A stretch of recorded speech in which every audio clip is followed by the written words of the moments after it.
Quatrième époque. Grotte des Aigles. 15 avril 1794.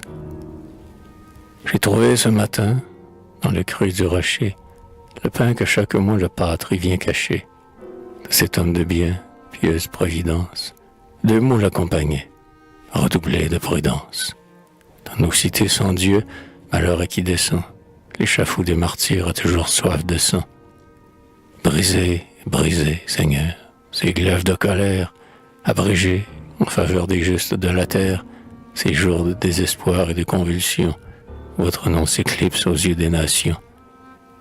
Puisse l'ange de paix bientôt y redescendre. Mais moi, je n'ai, Seigneur, que grâce à vous rendre. Et si ce temps n'était une ère de forfait, je dirais que ces jours ne finissent jamais.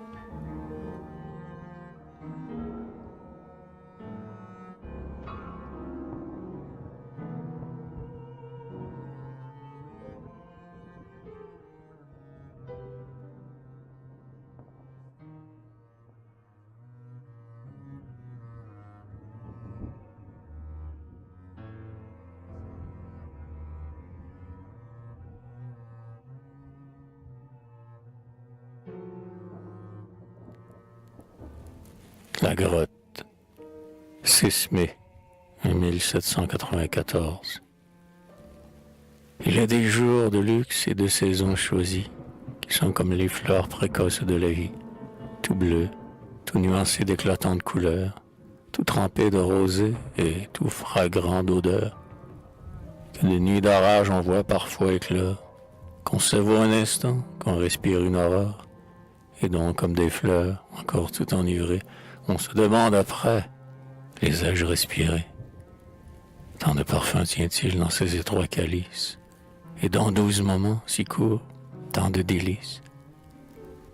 Aujourd'hui fut pour nous un de ces jours de choix, éveillé au rayon du plus riant des mois, à l'hymne étourdissant de la vive alouette, qui n'a que joie écrite dans sa voix de poète. Au murmure du lac flottant en petits plis, nous nous sommes levés le cœur déjà rempli. Nous pouvons contenir l'impatient délire qui nous appelle à voir la nature sourire. Et nous sommes allés, pas à pas, tout le jour, du printemps sur ces monts et puis le retour. La neige qui fondait au tact du rayon rose, avant d'aller blanchir les pentes qu'elle arrose, comme la stalactite au bord glacé des toits, distillait des rochers et des branches des bois. Chaque goutte en pleuvant remontait en poussière, sur l'herbe, et s'y roulait en globe de lumière. Tous ces prismes, frappés du feu du firmament, remplissaient l'œil d'éclairs et d'éblouissements. On y dit mille essaims d'abeilles murmurantes, disséminant le jour sur leurs ailes errantes, sur leurs corsets de feu, d'azur et de vermeil, et bourdonnant autour d'un rayon de soleil. Puis en 1000 filets, ces gouttes rassemblées allaient chercher leur lit dans le creux des vallées, et couraient au hasard des pentes sur leurs flancs, et dépliaient leurs nappes ou leurs longs rubans blancs. Ils gazouillaient en foule en 1000 voix légères, comme des vols d'oiseaux cachés sous les fougères. Courbaient l'herbe et les fleurs comme un souffle en glissant. Ils laissaient par flocons leur écume en passant. Puis la brise venait essuyer cette écume, comme à l'oiseau qui mue, elle enlève une plume. L'air tiède et parfumé d'odeurs, d'exhalaisons, semblait tomber avec les célestes rayons, encore tout imprégné d'âme et de sève neuve, comme l'air virginal qui vint fondre les fleuves, du globe enseveli dans son premier hiver, quand la vie et l'amour se respiraient dans l'air. Il soufflait des soupirs, il apportait des nues, des tiédeurs, des odeurs, des langueurs inconnues. Il caressait la terre avec de tels accords, il étreignait les monts avec de tels transports, il secouait la neige, les troncs et les cimes, avec des mouvements et des bruits si sublimes que l'on croyait entendre, entre les éléments, des paroles d'amour et des embrassements.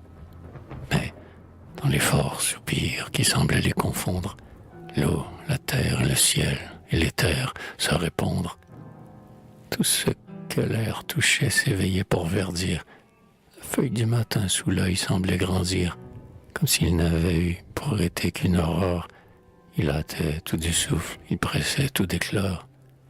Et les herbes, les fleurs, les lianes des bois s'étendaient en tapis, s'arrondissaient en toit, s'entrelaçaient au tronc, se suspendaient aux roches, sortaient de terre en grappe, en dentelle, en cloche. On travait nos sentiers par des réseaux de fleurs, et nos yeux éblouis dans des flots de couleurs.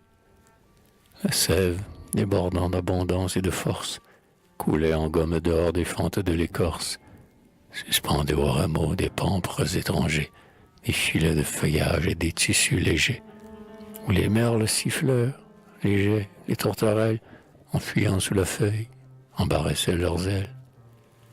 Alors tous ces réseaux, de leur vol secoués, par leur extrémité d'arbre en arbre noué, tremblaient, et, sur les pieds du tronc qui les appuie, de plumes de fleurs répandaient une pluie. Tous ces dômes des bois qui frémissaient au vent, ondoyaient comme un lac au flot vert et mouvant. Des nids d'oiseaux, bercés au roulis des lianes, qui flottaient, remplis d'œufs tachetés, diaphanes. Des mers qui fuyaient fragiles et doux trésors, comme dans le filet la perle humide encore. Chaque fois que nos yeux, pénétrant dans ces ombres, de la nuit des rameaux éclairaient les dais sombres, nous trouvions, sous ces lits de feuilles où dort l'été, des mystères d'amour et de fécondité. Chaque fois que nos pieds tombaient dans la verdure, les herbes nous montaient jusqu'à la ceinture, les flots d'air embaumés se répandaient sur nous, les nuages ailés partaient de nos genoux, insectes, papillons et sains nageants de mouches qui d'un éther vivant semblaient former les couches. Ils montaient en colonne, en tourbillon flottant, comblaient l'air, nous cachaient l'un à l'autre un instant, comme dans les chemins la vague de poussière se lève sous les pailles et retombe en arrière. Ils roulaient, et sur l'eau, sur les prés, sur le foin, ces poussières de vie allaient tomber plus loin. Et chacune semblait, d'existence ravie, épuiser le bonheur dans sa goutte de vie. L'air qu'elle animait de leur frémissement n'était que mélodie et que bourdonnement. Oh, qu'un nuit enivré l'ivresse universelle, que l'air, le jour, l'insecte apportait sur l'oreille. Oh, qu'un eût réchauffé cette haleine des airs qui tiédissait la neige et fondait les hivers. La sève de nos sens, comme celle des arbres, eût fécondé des troncs, eût animé des marbres. Et la vie, en battant dans nos seins un grand coup, semblait vouloir jaillir et déborder de nous. Nous courions, des grands rocs nous franchissions les fentes, nous laissions rouler dans l'herbe sur les pentes. Sur deux rameaux noués le bouleau nous berçait, notre biche étonnée à nos pieds bondissait. Nous jetions de grands cris pour ébranler les voûtes, des arbres nous pleuvaient la sève à grosses gouttes, nous nous perdions exprès, et pour nous retrouver, nous restions des moments sans parole, à rêver. Puis nous partions d'un trait, comme si la pensée, par le même ressort en nous, était pressée. Et vers un autre lieu prompt à nous élancer, nous courions pour courir et pour nous devancer. Mais toute la montagne était la même fête. Les nuages d'été qui passaient sur sa tête n'étaient qu'un chaud duvet que les rayons brûlants enlevaient au glacier, cardaient en flocons blancs. Les ombres qu'allongeaient les troncs sur la verdure, se découpant sur l'herbe en humide bordure, dans quelque étroit vallon, berceau déjà dormant, versait plus de mystère et de recueillement. Et chaque heure du jour en sa magnificence, apportant sa couleur, son bruit ou son silence, la grande harmonie ajoutait un accord, à nos yeux une scène, à nos sens un transport. Enfin, comme épuisés d'émotions intimes, l'un à côté de l'autre, en peine nous assîmes, sur un tertre aplani, qui, comme un cap de fleurs, s'avançait dans le lac plus profond là qu'ailleurs, et dont le flot, bruni par l'ombre haute et noire, saignait d'un gouffre bleu ce petit promontoire. On y touchait de l'œil tout ce bel horizon. Une mousse jaunâtre y servait de gazon, et des vers coudriers l'ombre errante et légère, combattant les rayons, y flottaient sur la terre. Nos cœurs étaient muets à force d'être pleins. Nous effeuillions sur l'eau des tiges dans nos mains. Je ne sais quel attrait des yeux pour l'eau limpide nous faisait regarder et suivre chaque ride, réfléchir, soupirer, rêver sans dire un mot, et perdre et retrouver notre âme à chaque flot. Nul n'osait le premier rompre un si doux silence, quand, levant par hasard un regard sur Laurence, je vis son front rougir et ses lèvres trembler, et deux gouttes de pleurs entre ses cils rouler. Comme ces pleurs des nuits qui ne sont pas la pluie, qu'un peu rayon colore et qu'un vent tiède essuie. Que se passe-t-il donc, Laurence, aussi dans toi? Est-ce qu'un poids secret t'oppresse, ainsi que moi? Oh, je sens, me dit-il, mon cœur prêt à se fendre. Mon âme cherche en vain des mots pour se répandre. Elle voudrait créer une langue de feu pour crier de bonheur vers la nature et Dieu. Dis-moi, repris-je, ami, par quelle influence mon âme au même instant pensait ce que tu penses? Je sentais dans mon cœur, au rayon de ce jour, des élans de désir, des étreintes d'amour, capables d'embrasser Dieu, le temps et l'espace. Et pour les exprimer, ma langue était de glace. Cependant, la nature est un hymne incomplet, et Dieu n'y reçoit pas l'hommage qui lui plaît, quand l'homme, qu'il créa pour y voir son image, n'élève pas à lui la voix de son ouvrage. La nature est la scène, et notre âme est la voix. Essayons donc, amis, comme l'oiseau des bois, comme le vent dans l'arbre ou le flot sur le sable, de verser à ses pieds le poids qui nous accable, de gazouiller notre hymne à la nature, à Dieu. Créons-nous par l'amour prêtre de ce beau lieu. Sur ces sommets brûlants, son soleil le proclame. Proclamons-lui nous-mêmes et chantons-lui notre âme. La solitude seule entendre nos accents. Écoute ton cœur battre et dis ce que tu sens.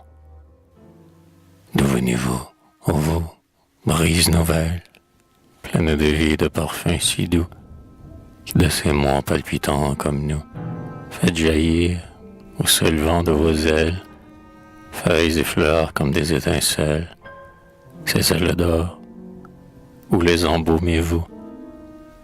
Est-il des monts, des vallons et des plaines, où vous baignez dans ces parfums flottants, où tous les mois sont de nouveaux printemps, où tous les vents ont ces tièdes haleines, où de nectar les fleurs sont toujours pleines, toujours les cœurs d'extase palpitants. Ah, s'il en est, doux souffle de l'aurore, emportez-nous avec l'encens des fleurs, emportez-nous, les âmes sont sœurs, nous prierons mieux le Dieu que l'astre adore, car l'âme aussi veut le ciel pour éclore, et la prière est le parfum des cœurs. Vois-tu là-haut, dans la vallée, où le jour glisse pas à pas, où la neige, en tapis roulé, se fane, fume et ne fond pas? Vois-tu l'arc-en-ciel dans sa couche, frémir au rayon qui le touche, comme un serpent dans son sommeil, qui sur ses mille écailles peintes reflète à l'œil les triples teintes de l'eau, de l'air et du soleil. C'est le nid où sur la montagne, ce serpent du ciel vient muer, à mesure que le jour gagne, voit ses écailles remuer. Vois comme en changeante spirale, il concentre, il étale ses tronçons d'orange et de bleu. Regarde, le voilà qui lève au brouillard son cou comme un glaive, et lui vibre son dard de feu. Il monte, aspiré par l'aurore, comme chaque anneau dormant du glacier qui se décolore, se détache insensiblement. Il se déroule, il plane, il courbe, du mont au ciel sa vaste courbe, et sa tête à ses pieds répond. Dieu, quelle arche de monde à monde, quel océan avec son onde comblerait ce céleste pont?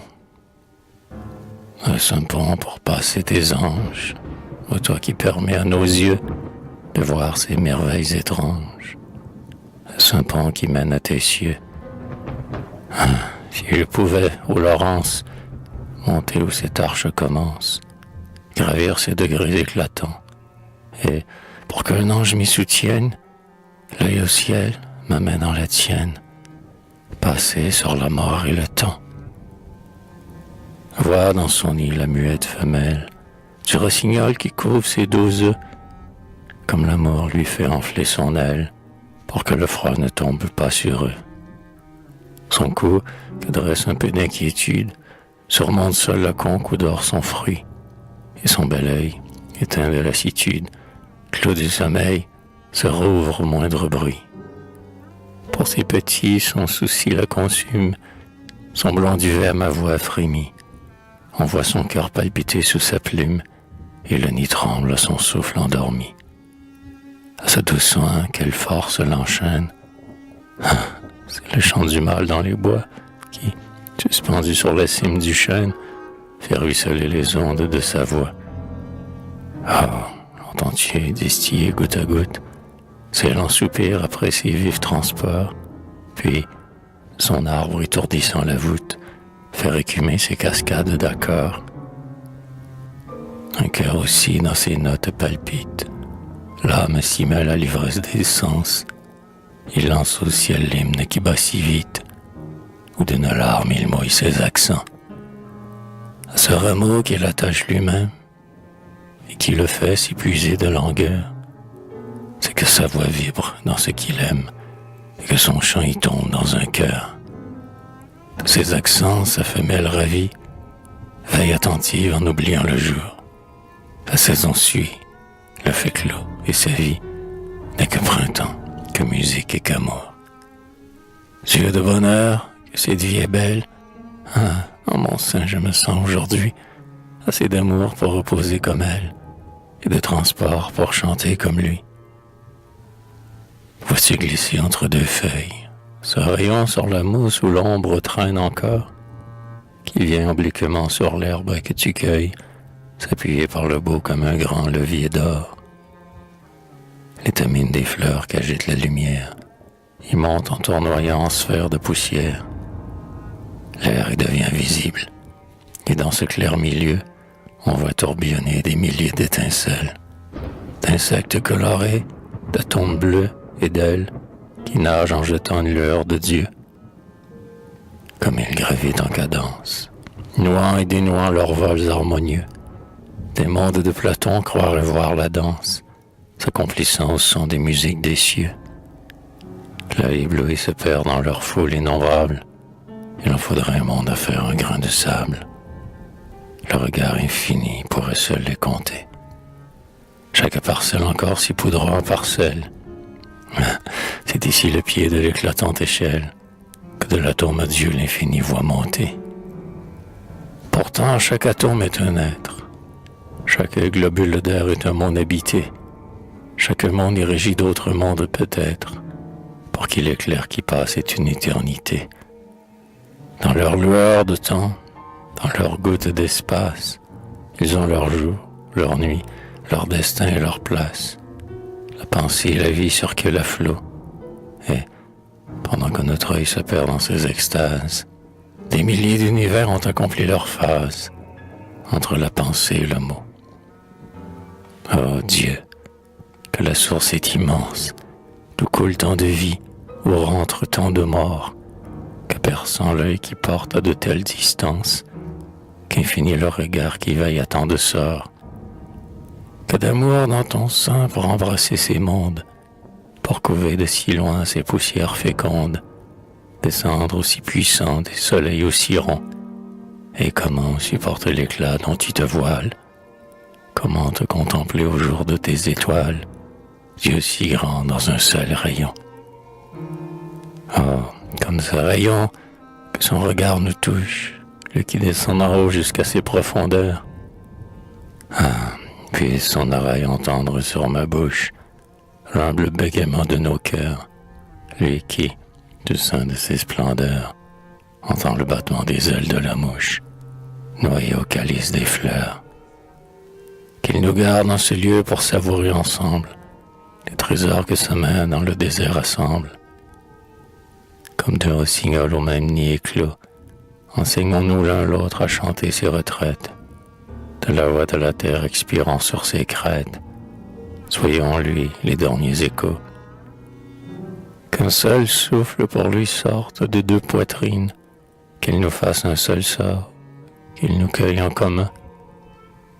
Et parfumons ses mains divines, comme sur un seul jet de lys qui n'en font qu'un, qui n'ont dans le rocher que les mêmes racines, et qu'on cueille à la fois sur les mêmes collines, tout rempli du même parfum. Des pleurs mouillaient nos voix. Je regardais Laurence, et longtemps nos esprits prièrent en silence.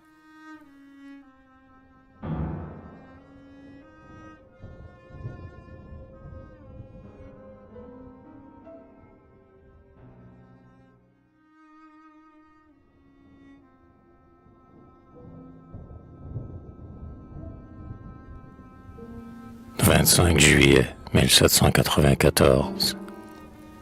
Enfin, j'ai quelquefois passé des jours entiers au jardin, dans les prés, dans quelques verts sentiers, creusés sur les coteaux par les bœufs du village, tout voilé d'aubépines et de mûres sauvages. Mon chien auprès de moi, mon livre dans la main, m'arrêtant sans fatigue et marchant sans chemin, tantôt lisant, tantôt écorçant quelques tiges, suivant d'un œil distrait l'insecte qui voltige, l'eau qui coule au soleil en petits diamants, ou l'oreille clouée à des bourdonnements. Puis, choisissant un gîte à l'abri du nez, comme un lièvre tapis qu'un aboiement effraie, couché dans le pré, dont les gramènes en fleurs me noyaient dans un lit de mystère et d'odeur, et recourbaient sur moi des rideaux d'ombre obscure, je reprenais de l'œil et du cœur ma lecture. C'était quelque poète au sympathique accent, qui révèle à l'esprit ce que le cœur pressent. Homme prédestiné, mystérieuse vie, dont tous les sentiments coulent en mélodie, que l'on aime apporter avec soi dans les bois, comme on aime un écho qui répond à nos voix. Ou bien c'était encore quelque touchante histoire d'amour et de malheur, triste et bien dur à croire. Virginie arrachée à son frère et partant, et la mère la jetant morte au cœur qui l'attend. Je la mouillais de pleurs et je marquais le livre, et je fermais les yeux et je m'écoutais vivre. Je sentais dans mon sein monter comme une mer des sentiments doux, forts, tristes, amoureux, amers, d'images de la vie et de vagues pensées sur les flots de mon âme indolemment bercés, doux fantômes d'amour dont j'étais créateur, drame mystérieux et dont j'étais l'acteur. Puis, comme des brouillards après une tempête, tous ces drames conçus et joués dans ma tête se brouillaient, se croisaient, l'un l'autre s'effaçaient.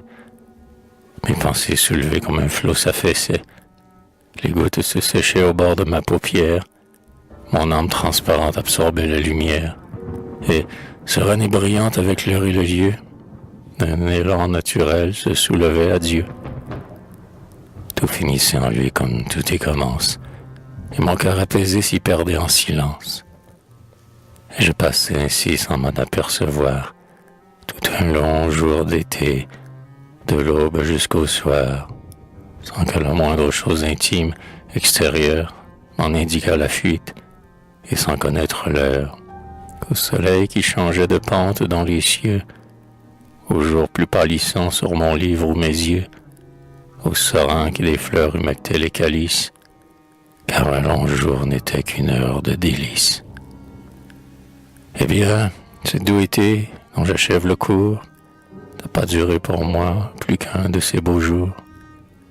Seulement je n'ai plus de ces vagues images que l'âme vide attire et colore en nuages, de ces pleurs de l'instinct que je sentais rouler dans mes yeux sans savoir qui les faisait couler. Tout cela s'est enfui comme un brouillard de larmes qu'un rayon plus puissant absorbe dans sa flamme. C'est assez pour moi de lire dans un cœur, d'y voir ses sentiments éclore dans leurs fleurs, dans chaque impression que chaque heure y fait naître, d'étudier son âme et de m'y reconnaître.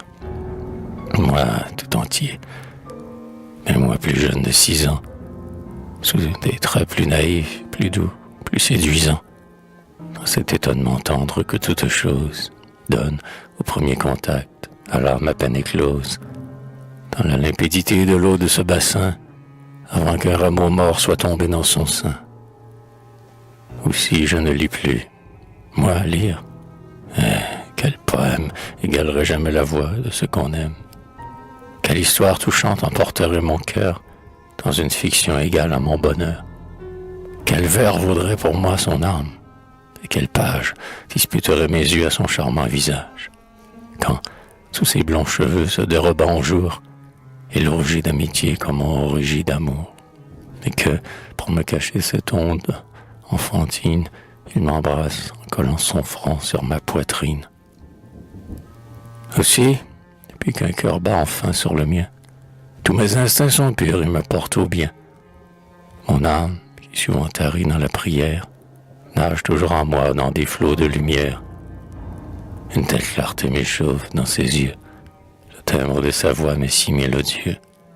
Tant de divinité sur ce doux front rayonne, que la splendeur de Dieu jour et nuit m'environne. Sous un éclair d'en haut qui peut nier le jour, que de vérité dans un rayon d'amour, que l'accent de sa voix en priant Dieu me touche. Il me semble que Dieu m'entend mieux par sa bouche.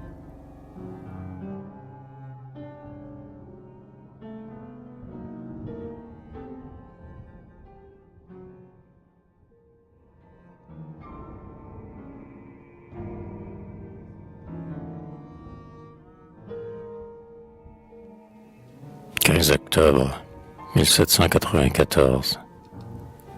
Les seuls événements de notre solitude, sous le ciel plus clément ou la saison plus rude, la fleur tardive éclose aux fentes du rocher, un oiseau rouge et bleu qui commence à percher dans le chêne, prépare un toit pour sa famille, l'aigle qui de son œuf a brisé la coquille, un combat sur le lac, du cygne et du faucon, la plume ensanglantée tombant en flocons, les vols de corbeaux noirs qui de la voix s'assemblent, sur leurs ailes de jet, les rameaux morts qui tremblent, la biche qui reprend son long duvet d'hiver, une aurore de feu le soir traversant l'air, voilà nos seuls soucis ici-bas. Mais notre âme est un monde complet où se passe un grand drame. Drame toujours le même et renaissant toujours, dont l'amitié suffit à varier le cours. Les entretiens repris, les plaintes fugitives, sur l'avenir douteux, les vagues perspectives, les plans de destinée et de vie en commun, cette fraternité de deux êtres en un. Et comment nous n'aurons, nous deux, sur la terre, qu'un toit, qu'une pensée et couple solitaire, nous la traverserons sans y mêler nos cœurs, comme un couple d'oiseaux dont le gîte est ailleurs. Sur ces plans d'avenir, quand par hasard j'insiste, Laurence, écoute-moi, l'avenir le rend triste. On dirait qu'un présage est là pour le frapper. Il craint toujours de voir le présent s'échapper. Ah, c'est qu'un cœur d'enfant dans le présent se noie, qu'une goutte à sa lèvre est une mer de joie. La mouche aussi s'irrite et s'enfuit, quand le doigt efface sur la fleur la perle qu'elle boit.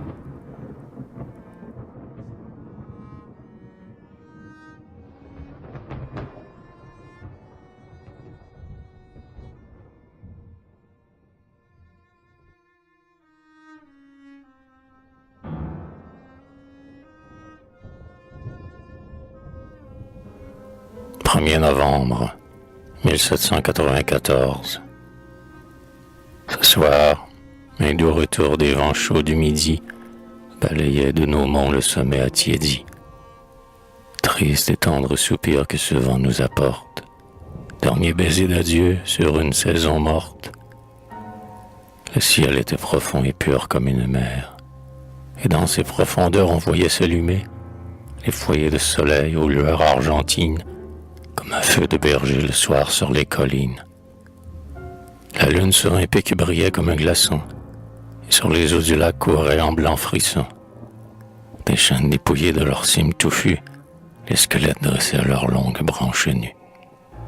Les feuilles que roulaient les secousses du vent ondoyaient sous nos pas comme un marais mouvant, et le bois mort tombé bruissait sur la terre, comme les ossements qu'un fossoyeur déterre. À ces craquements sourds des cimes, à ces coups, des tempêtes, nos cœurs se serraient malgré nous, et nous nous rapprochions pas à pas, en silence, du rocher où dormait le père de Laurence. Quand nous fûmes auprès, je ne sais quelle pensée monta de cette tombe et vint me traverser. Pauvre Laurence, dis-je, en t'enlevant ton père, Dieu te fit dans moi seul retrouver père et mère. Et, tant que je vivrai, tout leur amour pour toi, multiplié du mien, plane et t'entoure en moi. Mais si Dieu, rappelant le seul être qui t'aime, s'enlevait ton ami, si je mourrais moi-même, toi, que deviendrais-tu? Ce que je deviendrais? Peux-tu le demander, toi? Moi, si tu mourais. Puis, me fermant du doigt la bouche avec colère, m'entraîna, sans répondre, au tombeau de son père. Il m'a mis dans tes bras comme un sacré dépôt, s'écria-t-il. Tu dois le lui rendre là-haut. Il veille dans le ciel sur ta double existence. Je crois à ton soutien comme à sa providence. Mais, en croyant au Dieu qui m'enseigne ta voix, ne t'y trompe pas, c'est à toi que je crois. Et s'il brisait en toi sa plus sensible image, si je ne voyais plus son ciel dans ton visage, s'il ne m'éclairait plus le cœur par ton regard, je ne croirais plus qu'au malheur, au hasard, et j'irai dans la mort l'interroger lui-même pour savoir si l'on dort là-bas ou si l'on aime. Et comme revenant de son égarement, pardonne, reprit-il, j'ai trop d'emportement. J'ai peut-être dit là des mots dont Dieu s'offense. Mais la mort, n'est-ce pas une éternelle absence? Tu n'en parlerais plus, ami, si tu m'aimais. Ta mort, la mienne, oh, moi, je n'y pense jamais. Puis, s'échappant soudain d'une course insensée, comme pour secouer du front une pensée, il courut vers les bords d'un abîme sans fond, où deux rochers, courbés comme l'arche d'un pont, laissant entre leurs pans un intervalle immense, du lac qui gronde aux pieds recouvrait toute une anse. Et prenant son élan comme pour s'y jeter, il le franchit d'un bond qui me fit palpiter. Ah, tu frémis, dit-il avec un rire étrange. Tant mieux, tu m'as parlé de mort, et je me venge. J'ai voulu le gronder, mais il s'était enfui. Du cœur de cet enfant, quel sombre éclair à lui, que cette âme, profonde à l'œil qui la regarde, fait aimer et frémir, et qu'il faut prendre garde.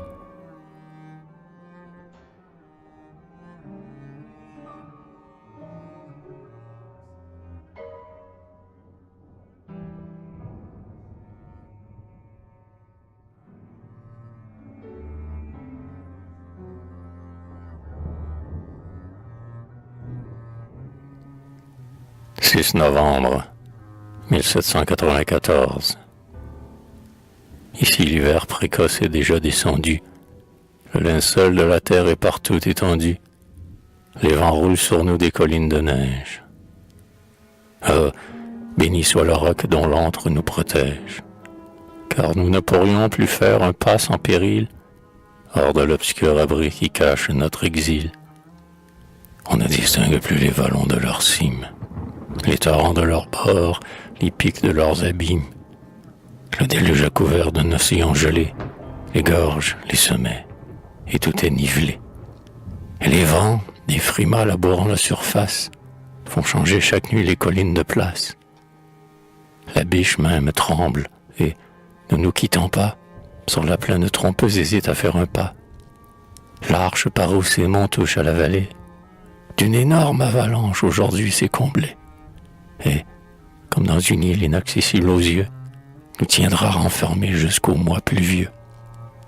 Oh, que j'aime ces mois où, comme cette terre, en lui-même le cœur se chauffe et se resserre, et recueille sa sève en cette demi-mort, pour couler au printemps plus abondant, plus fort. Comme avec volupté l'âme qui s'y replie, s'enveloppe de paix et de mélancolie, mais elle-même au bonheur je ne sais quoi d'amer, qui relève son goût comme un sel de la mer, jouit de se sentir aimé, penser et vivre, pendant que tout frissonne et tout meurt sous le givre, et s'entoure à plaisir, dans ces jours sans soleil, de rêve de son choix comme pour un sommeil.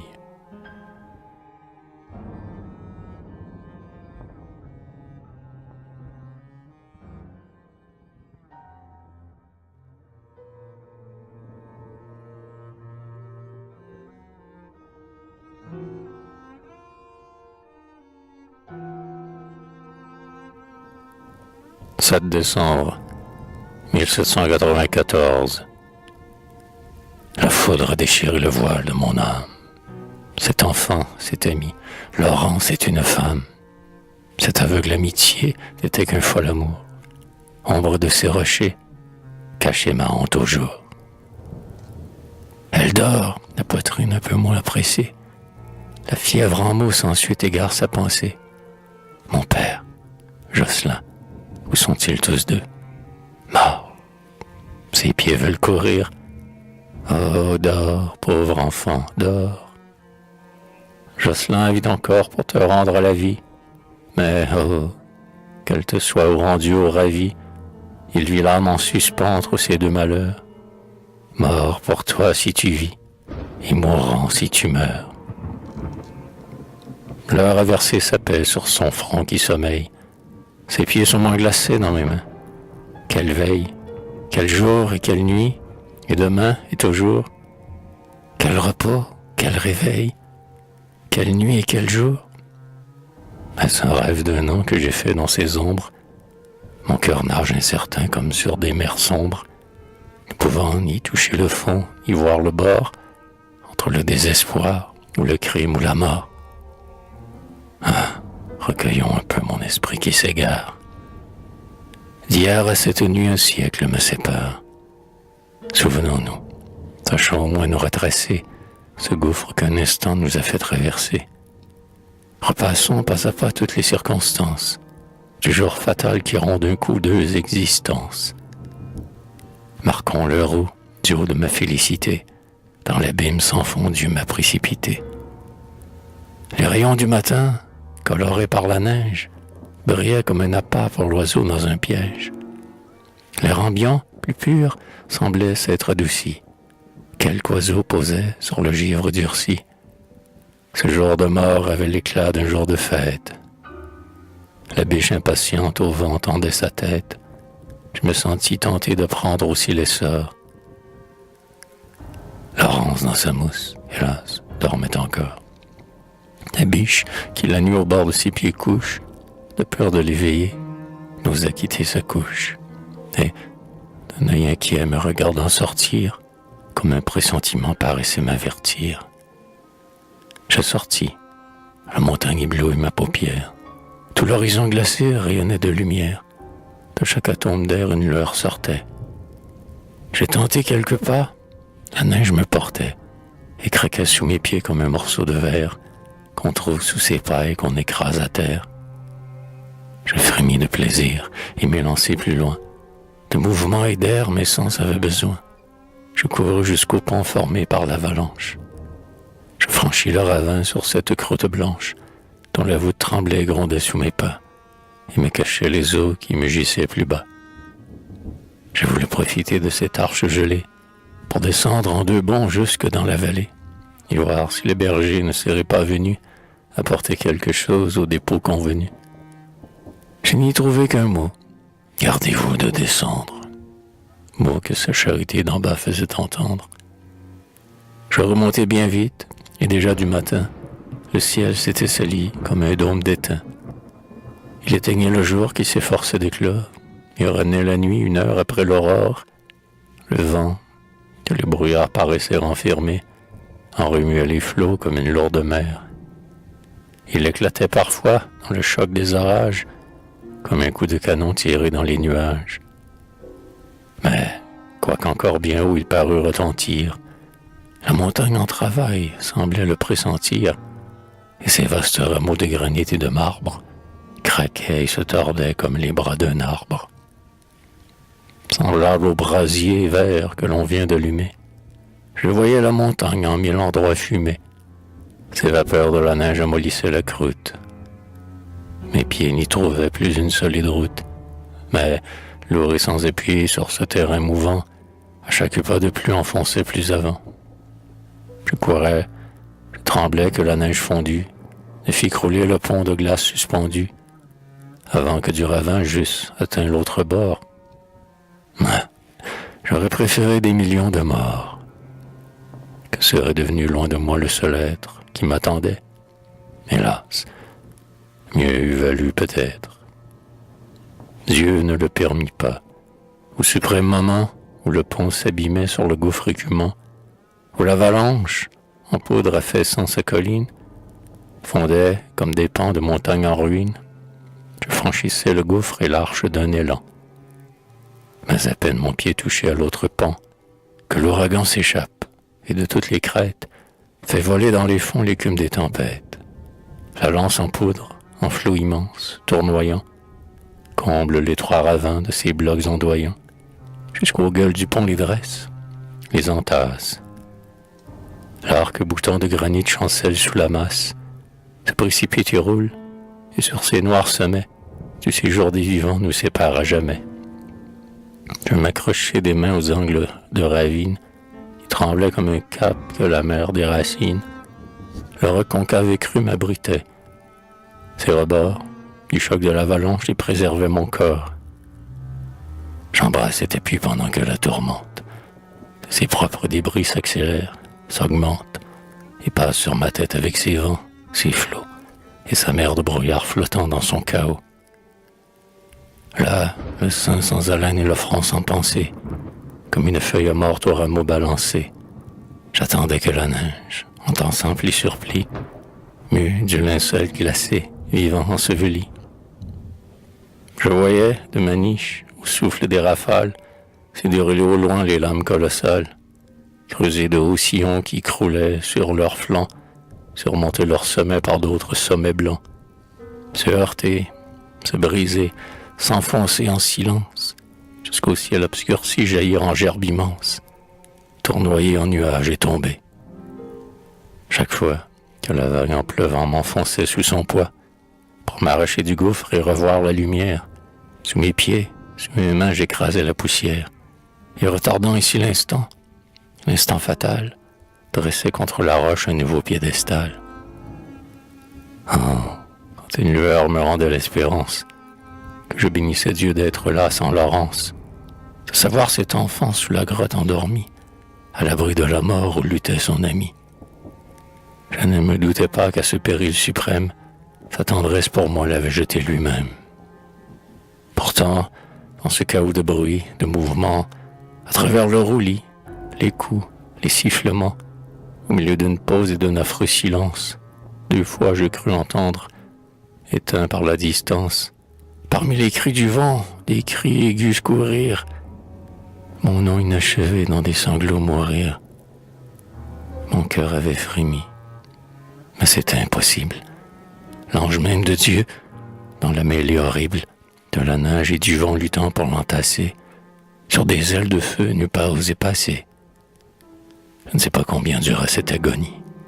Quand la mort la mesure, 1 heure est infinie. Et pour mesurer l'heure et compter les moments, je n'avais de mon cœur que les lourds battements. Enfin le vent tomba, le jour teignit les nues. Sa lueur m'éclaira des plages inconnues. Un souffle aigu du nord, courant comme un frisson, durcit la neige en poudre et la pluie en glaçon. Les abîmes mouvants, gelés à cette haleine, devinrent sous mes pas une solide plaine. J'orientai mon œil au soleil éclatant. Je m'ai précipité dans l'entretemps. Laurence. Le coup seul me renvoya. Laurence. Mon cœur pétrifié plongea dans ce silence. Un éclair de terreur m'illumine à demi. Il a brevé la mort pour sauver son ami. Je ressors à l'instant de la caverne vide. Je cherche sur la neige une empreinte, une ride. J'appelle. Tout se tait. Je m'élance au hasard. J'aurais voulu sonder l'espace d'un regard. Mon oreille à mes cris attendait la réponse. Comme un homme jugé dont l'arrêt se prononce, entre l'affreux silence et le cri de ma voix, dans un seul battement, mon cœur mourut 100 fois. Je tombais, quand la biche, ma voix accourut, bondit autour de moi. Je frémis à sa vue. Elle lâcha mes mains et se mit à marcher, en se tournant vers moi comme pour me chercher. Puis, franchissant d'un bond une blanche colline, disparut à mes yeux au fond d'une ravine. Sur le rebord glissant, d'un trait je la suivis. Le gouffre d'un regard fut sondé. Je la vis, sur la pente des rocs dont les arrêts tenus hérissaient les frimas de leurs pointes aiguës. Voler jusqu'au lit creux de l'abîme profond, écarter du museau la neige épaisse au fond, et découvrir au jour, dans sa fosse glacée, le corps inanimé de l'enfant. La pensée ne franchit pas plus vite un espace idéal. Je fus aussitôt qu'elle, au fond du creux fatal. sur la neige en monceau que son pur sang colore. Laurence évanouie, blessée, mais tiède encore. Ses beaux cheveux souillés de sang et de glaçons luttaient avec la mort et ses derniers frissons. Je me jette sur lui. Je le prends. Je l'enlève. Je l'emporte insensible et léger comme un rêve, comme une mère porte un enfant dans ses bras, sans en sentir le poids et sans faire un faux pas, comme si quelque force intérieure, intime, m'était aidée d'elle-même à remonter l'abîme. Dans la grotte à l'abri, je fus en un moment. J'ai déposé le corps toujours sans mouvement. J'ai rallumé du feu, je tournai vers la flamme, les pieds, et, soutenant le front que la mort pâme, sur mes genoux, du cri, du souffle, de la main, j'ai rappelé la vie, hélas, longtemps en vain. Mes lèvres ne pouvaient réchauffer sur sa bouche le souffle évanoui. Je l'ai mis sur ma couche. J'étanchai sur son front le sang qui s'y gelait. De sa poitrine encore d'autres sangs ruisselaient. Et de son vêtement souillé, les déchirures m'indiquaient sur son corps aussi d'autres blessures. Pour lui donner de l'air et pour les découvrir, je déchire des dents l'habillant à s'ouvrir. Un sein de femme au ciel, sous la sanglante toile. Ma main recule froide et mon regard se voile.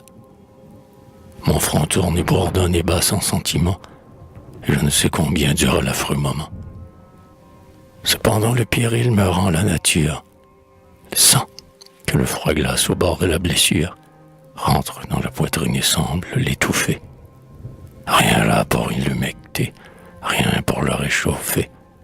Sur ce sein déchiré sans souffle, je me penche. De mes lèvres en feu, je l'échauffe et l'étanche. Il coule. Elle revit. Voit son sein découvert. Rougit.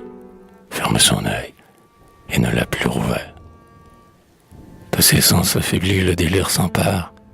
La fièvre ou la douleur dans ses rêves l'égare. Elle accuse ou bénit, mort ou baise ma main. Puis enfin elle dort. Oh, quel réveil demain.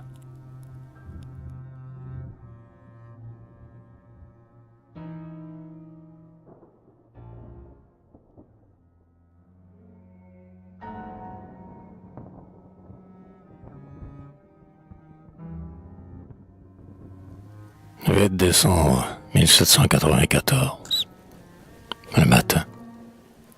Toute ma longue nuit déjà s'est écoulée, à presser dans mes doigts sa main toujours gelée, à rappeler 20 fois le sang et la chaleur, à la plante des pieds réchauffés sur mon cœur, à retenir la biche à côté sur sa mousse, pour que de son duvet la tiédeur saine et douce, en se communiquant de plus près corps à corps, ranima par degrés ses membres demi-morts. Mouillé d'un peu d'eau par la flamme attiédie, sa tête ensanglantée ou sa tempe engourdie, à voir vers le matin son souffle sommeiller, à retenir le mien de peur de l'éveiller, puis, quand l'accablement qui succède au délire, à son haleine égale à la faim, s'est fait lire, j'ai saisi par instinct ce moment de repos pour essuyer le sang qui durcit ses caillots. Je déchire la toile, et de ses découpures, arrache fil à fil le duvet des blessures. Séparant les anneaux de cheveux, j'ai lavé son front entre mes bras mollement soulevés.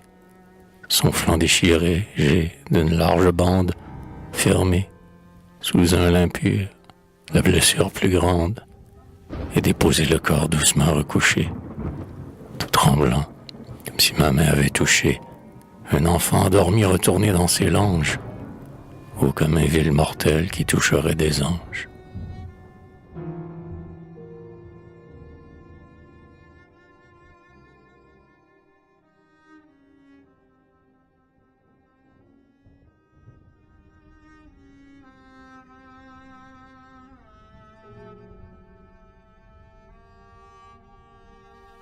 Le 8 décembre 1794.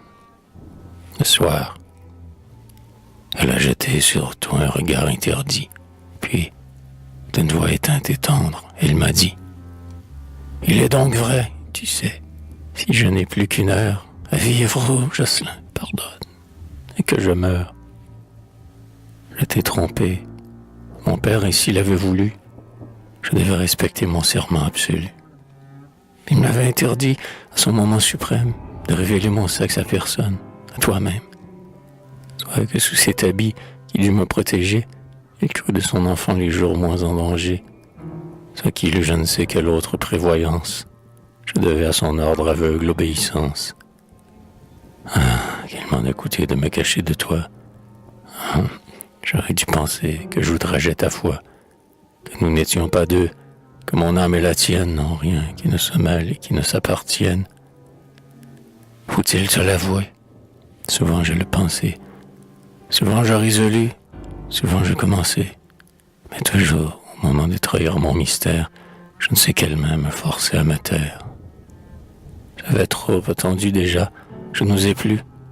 Mon front couvert de honte était rouge et confus. Puis je savais ta vie et ta pieuse enfance. Je redoutais l'effet de cette confidence.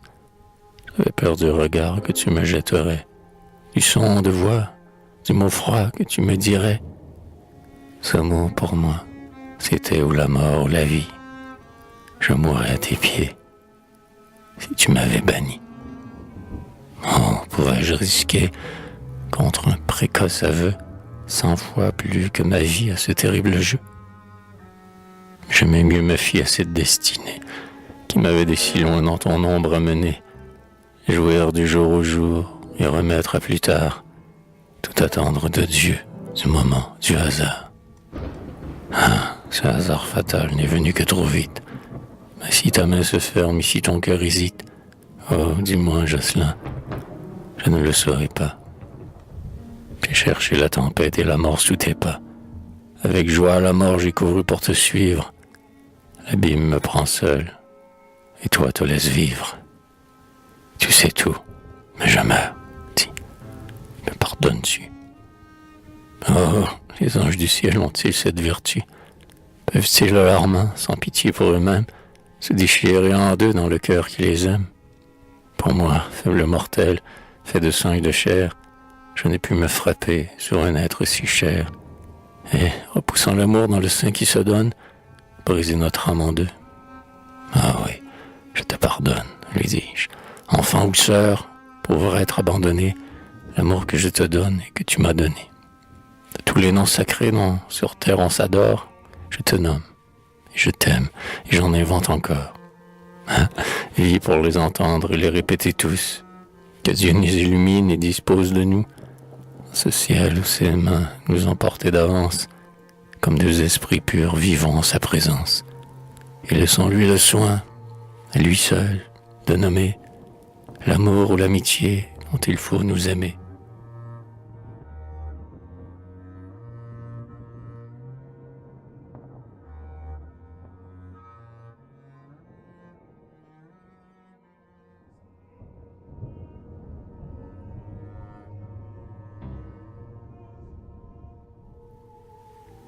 « 9 décembre 1794. Le soir. On eût dit que sa vie eût coulé par ma bouche, et son cœur soulevait le manteau sur sa couche. « Que tu m'as fait de bien, dit-elle. Oh, quel bonheur! Quoi? Nous n'étions qu'amis? Nous serons frères et sœurs. Frères, sœurs, oh! S'il est un nom encore plus tendre, laisse-moi le chercher pour te le faire entendre. Tu m'aimes donc de même après l'aveu fatal? C'est toujours toi? Pourtant, Laurence, tu fis mal de me tromper. On doit tout dire à ce qu'on aime. Tu m'exposais, enfant, à me tromper moi-même, à prendre auprès de toi, sans soupçon, jour à jour, pour la sainte amitié, quelque coupable amour. À puiser dans tes yeux et dans la solitude, d'un bonheur surhumain l'enivrante habitude. Et quand il eût fallu fuir et ne plus te voir, à mourir de ma honte ou de mon désespoir. Car, vois-tu, bien qu'encore aucun vœu ne me lie, aux autels, tu le sais, j'ai destiné ma vie. Ma promesse au Seigneur me dévouait à lui. Qui sait si je puis même y manquer aujourd'hui? Qui sait, lorsque le sang du martyr l'arrose, si je puis en honneur abandonner sa cause? De l'église où j'entrais sur mes pas revenir, et, sans m'être rendu par Dieu, m'appartenir. Savoir quel arrêt d'en haut il faut attendre, par la voix des pasteurs j'ai besoin de l'entendre. mais ne songe à présent qu'à vivre. Le rocher s'est écroulé, d'ici nul ne peut approcher, avant qu'un autre été, vidant l'eau de l'abîme, ait rejoint de nouveau la vallée à la cime. L'aigle seul peut franchir le gouffre, et le Seigneur, pendant des mois entiers, nous condamne au bonheur. Je vivrai, je le sens, Jocelyn, me dit-elle. Ah, du fond de la mort, cette voix me rappelle. Heureux, je vivrai toujours, toujours, toujours. Comme n'importe quel vœu enchaîneront tes jours, ton travail en ce monde et le pain dont tu vives, et ton chemin qui Dieu permet que je t'y suive. Si partout, comme ici, je t'entends, je te vois, si je marche à ton ombre et m'éveille à ta voix, si je suis en tout lieu ta sœur ou ta servante, toute chose me plaît ou m'est indifférente. Tu m'aimes, c'est assez, tu l'as dit, que de toi, tout soit à l'univers, si le cœur est à moi. Mais, lui disais-je encore, tu ne sais pas peut-être qu'au veuvage du cœur Dieu condamne le prêtre. Lui défend les doux noms et d'amants et d'époux, et qu'il n'est à personne afin qu'il soit à tous. Que si Dieu me voulait tout à son saint service, il faudrait boire, hélas, mon sang dans ce calice, et vivre l'un sans l'autre un jour s'habituer. Alors, dit-elle, écoute, il vaut mieux me tuer. Mais à quoi penses-tu? C'est Dieu qui nous rassemble. Ne nous a-t-il pas mis par la main seul ensemble, perdus, nous unissant dans un exil commun, pour qu'il n'unit jamais deux cœurs, deux sorts en un? Ne m'a-t-il pas jeté à tes bras, comme on trouve l'enfant abandonné qu'on réchauffe et qu'on couve? Me rejetteras-tu froide et morte à mon sort?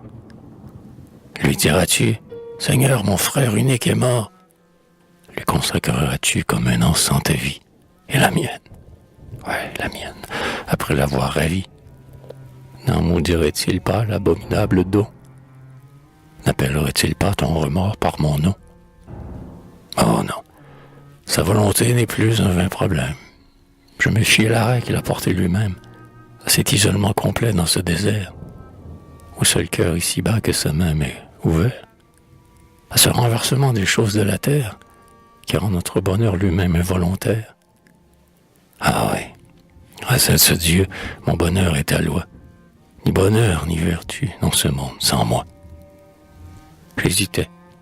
Il mit ses deux doigts sur ma bouche, et, son autre main m'attirant vers sa couche, « Jure-moi, dit-elle au Jocelyn, à moi ta pauvre sœur, à moi ton orphelin, jure-moi mon bonheur devant Dieu qui l'ordonne.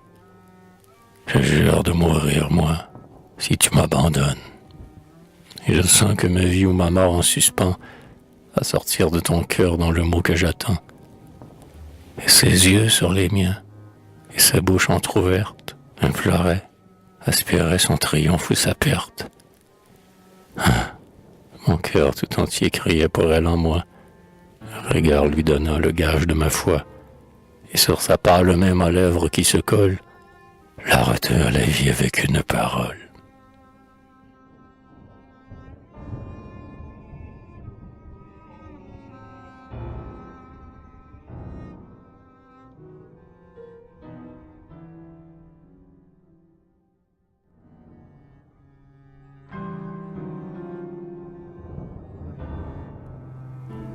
« 12 décembre 1794. D'heure en heure, depuis elle se rétablit.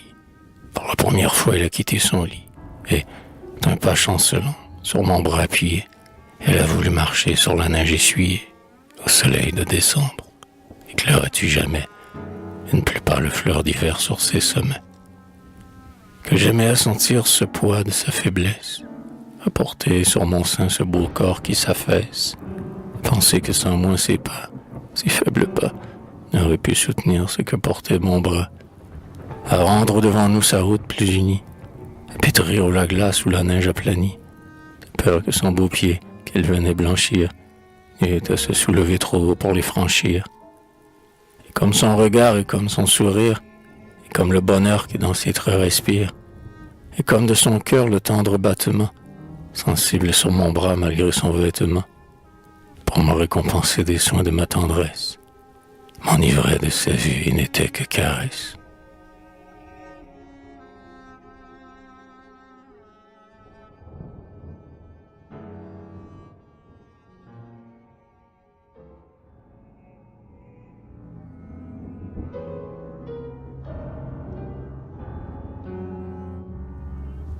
« 6 janvier 1795. Un sang pur, le bonheur, le repos, la nature ont bien vite fermé sa dernière blessure. Le souffle de la vie a bu d'un trait ses pleurs. Son visage un peu pâle a repris ses couleurs, et comme sur la rose où flotte encore la pluie, un rayon fait briller la goutte qui l'essuie. Ah, si ce n'était pas que cet ange souffrait, même dans ce bonheur mon cœur regretterait ces longues nuits de veille autour de cette couche, à compter en tremblant les souffles de sa bouche, le battement du pouls soulevé par le cœur, à promener ma main sur son front en sueur, à retourner son corps alangui par la fièvre, à verser larme à larme une eau fraîche à sa lèvre, à voler au chevet si j'entendais gémir, à voir son œil se clore, à l'écouter dormir. Ou quand le lourd sommeil, rebelle à mes prières, par un rêve agité fuyait de ses paupières, à venir à la voix de l'enfant effrayé, mon coude au bord du lit tout près d'elle appuyé, pour l'assoupir un peu chercher dans ma mémoire, ou dans mon cœur, damant quelque touchante histoire. Oubliés comme nous du monde, et se faisant, d'eux-mêmes et de leur cœur un monde suffisant, perdus sous l'œil de Dieu dans sa vaste nature, dans quelque île sans nom, portée par aventure, tel qu'envoie au matin le songe d'un amant, ou quand chante une mère en berçant son enfant, et de voir sur son front sa terreur ou sa joie, passer en humectant de pleurs ses cils de soie, tandis que je roulais comme sur des fuseaux, ses cheveux sous mes doigts en moelleux écheveaux.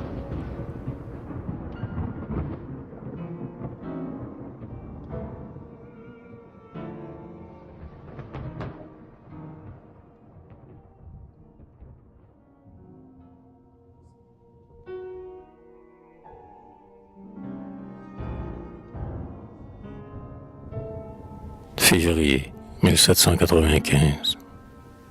Quelquefois, je ne sais quelle timidité, comme le sentiment de notre nudité, devant elle me trouble et vient saisir mon âme. Mais je n'ose parler, en pensant qu'elle est femme. Mais elle ne sent pas, dans sa chaste candeur, cette honte des sens qui me remonte au cœur. Son sentiment naïf, dans cette âme si pure, a bien changé de nom, mais non pas de nature. C'est toujours de l'enfant l'ardente affection, n'ayant qu'une pensée, qu'une passion, et ne soupçonnons pas, dans sa douce ignorance, que l'amour devant Dieu ne soit pas l'innocence. Au contraire, depuis nos doux aveux, souvent, elle est plus caressante et plus libre qu'avant. Avec moins d'abandon, la Vierge se confie au frère qui puisa du même sein la vie. Elle ne comprend pas pourquoi, depuis ce jour, je suis plus réservé pour avoir plus d'amour. Et pourquoi, tout tremblant, de la main je repousse de sa lèvre à mon front l'impression trop douce. Moi pourtant je ne puis, comme avant, prolonger ces regards où le cœur au cœur va se plonger. Ni ses bras, mon cou, ni sa tête charmante, sur mes genoux pliés, comme autrefois, dormante, ni ses cheveux jetés par le vent sur ma peau, la faisant frissonner comme le vent fait l'eau, ni ses mots caressants où son amour se joue, ni sa main dans ma main, ni son front sur ma joue. Et quand, tel qu'un enfant qui joue avec le feu, je retire ma tête et je la gronde un peu, quand je sors, tout ému, comme d'une fournaise, pour respirer dehors l'air glacé qui m'apaise, elle pleure, elle dit que je ne l'aime pas. On me boude, mais s'attache obstiné à mes pas. Un sourire la calme et nous réconcilie, et je la laisse aimer et dire, et tout s'oublie.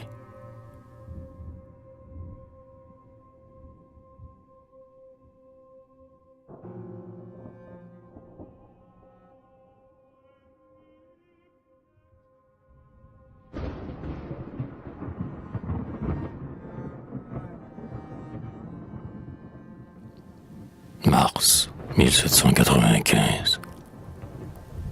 nous conserver purs la nuit, sous l'œil de Dieu.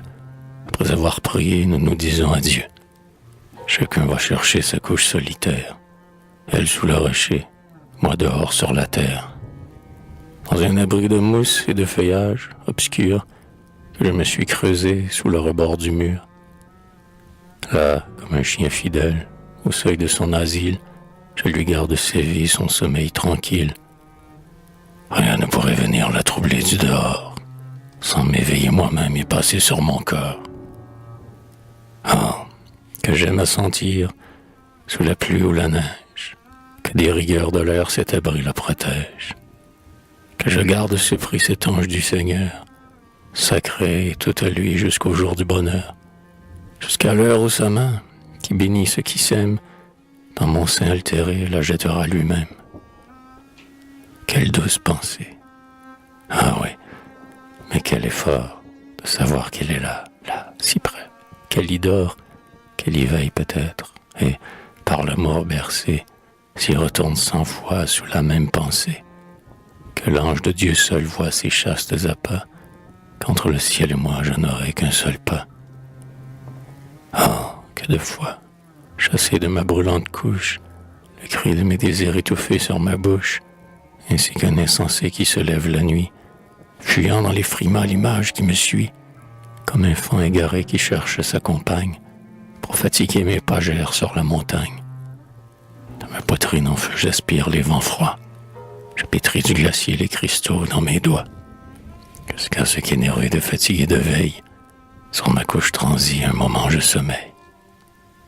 Et que, vite éveillé par des songes d'amour, avec impatience encore, j'attends le jour, le moment où Laurence à son tour éveillée, et dans l'obscurité de la grotte habillée, vient, ses beaux yeux encore tout chargés de sommeil, comme une jeune sœur m'embrasser au réveil. Notre tiède abri, par mon nom me rappelle, et, vers le doux foyer m'entraînant auprès d'elle, sur un feu que la nuit couvre sans l'étouffer, me prend entre ses mains mes mains pour les chauffer.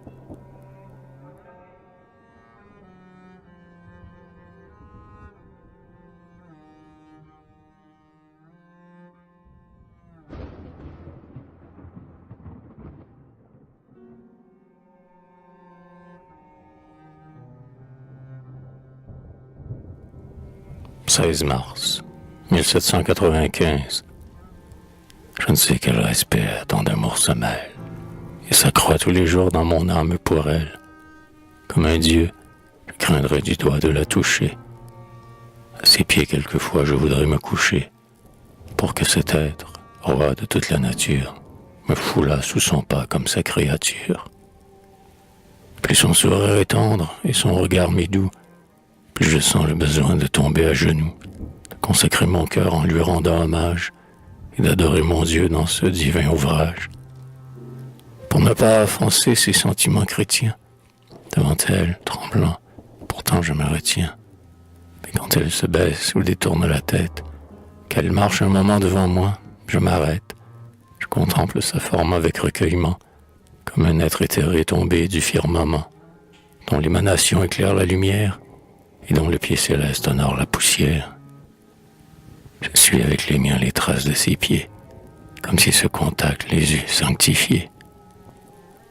Dans l'air qu'elle occupait, j'aime à prendre sa place, comme si son passage eût consacré l'espace, à marcher dans son ombre, à ramasser les fleurs, de l'herbe dont son corps a foulé les couleurs, à respirer le vent qui dans ses cheveux joue, quand son front renversé comme un flot les secoue, et l'air que sa poitrine a déjà respiré, comme un parfum du cœur par mon âme aspiré.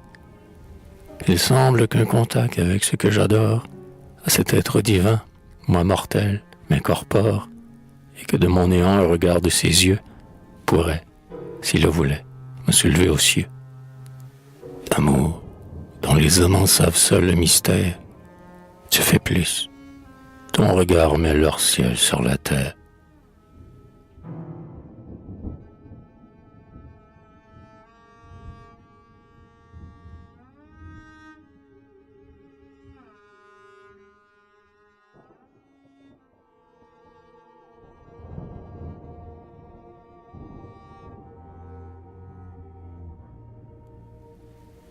Avril 1795.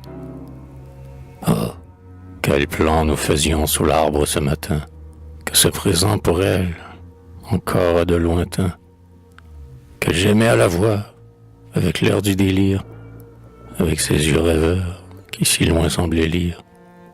Bâtir et renverser, rebâtir encore, mille ombres de bonheur avec ses songes d'or, pour le temps où, sortis du désert où nous sommes descendus du ciel parmi les hommes. Soit que nous retrouvions dans son manoir chéri, de ses biens paternels quelques nobles débris, et qu'au sein d'une large et somptueuse aisance, notre amour de nos cœurs s'épanche en bienfaisance. Soit que, déshérités de tout bien ici-bas, nous fécondions un coin de terre avec nos bras, et nous nous bâtissions dans notre étroit royaume pour couver nos amours, un pauvre toit de chaume, ou que dans les cités, pour gagner notre pain, nous vivions du salaire et du travail de main. Pauvre couple caché dans quelque chambre nue, abritant sous les toits une joie inconnue, achetant par le jour le doux repos du soir, puis au soleil couché revenant s'y rasseoir.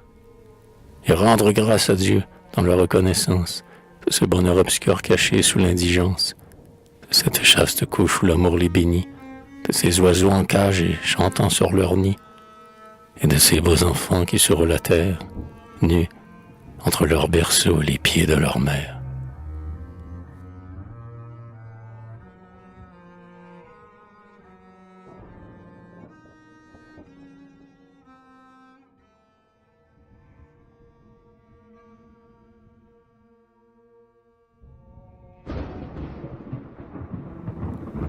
Mai 1795.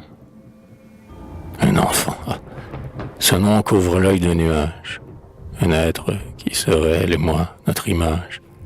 Notre céleste amour de terre se levant. Notre union visible en un amour vivant. Nos figures, nos voix, nos âmes, nos pensées, dans un élan de vie en un corps condensé. Nous disant à toute heure en jouant devant nous, vous vous mêlez en moi. Regardez, je suis vous. Je suis le doux foyer, votre double flamme. Sous ces rayons de vie a pu créer une âme. Ce rêve que Dieu pouvait seul inventer. Sur la terre, l'amour pouvait seul l'apporter.